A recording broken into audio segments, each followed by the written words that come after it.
He said it was the curve of the virus, of the infections. That was a lie from the beginning. And I told you. And one of the things I want to warn you about right now is this. When you start hearing, I told you, when you start hearing there's a new version of the virus, better look around you. Maybe they're rolling out 5G somewhere, because that's one of the cover-ups. And I told you, they're going to roll out 5G. There's certain things they need. They have to first tell you that, because they know people are going to die. And that's why I called for a moratorium on the 5G. I said there has to be a review, and they know it. So the first thing is, you're told there's a new strain. There's a new version of the virus. And that means people are, and then the people start dying. And then they say, don't touch them, it's corona. Don't touch them. So let them die. So they die by the numbers. And then we say, we don't know what's happening.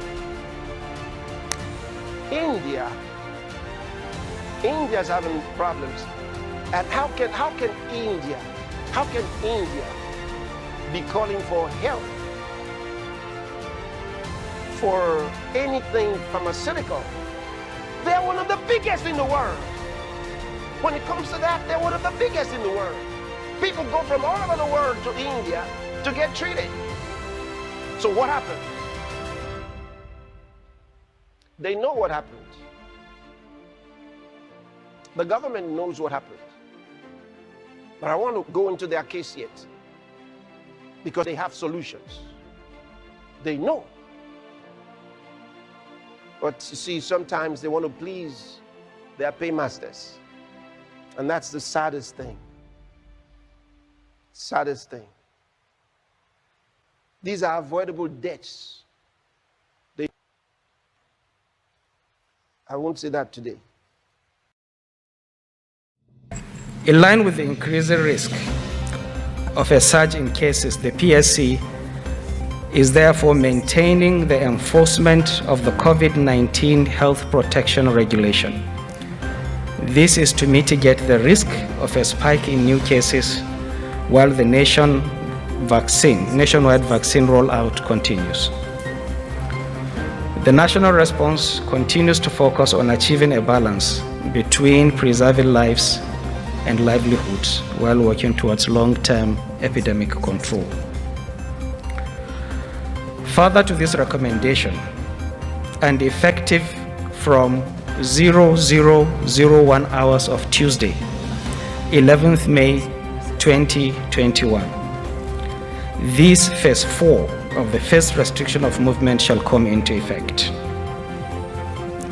We shall maintain restrictions on mass gatherings outside work settings with a maximum number of 50 people in any enclosed space. Approved gatherings must be held with physical distancing measures and other non-pharmaceutical interventions in place. Event centers, bars, nightclubs shall remain closed until further notice. Restaurants are to provide eat-in at 50% capacity and provide takeaways where available. These measures are to enable the government of Nigeria effectively prevent and control the resurgence of an acute phase of this pandemic, continue to strengthen our public health systems, and protect the lives of Nigerians and our economy. It is critical that greater ownership and responsibility of these measures are secured from both the general public and government institutions across federal and state levels. It is believed that these steps will help consolidate the gains made thus far and position our country to effectively overcome the pandemic going forward.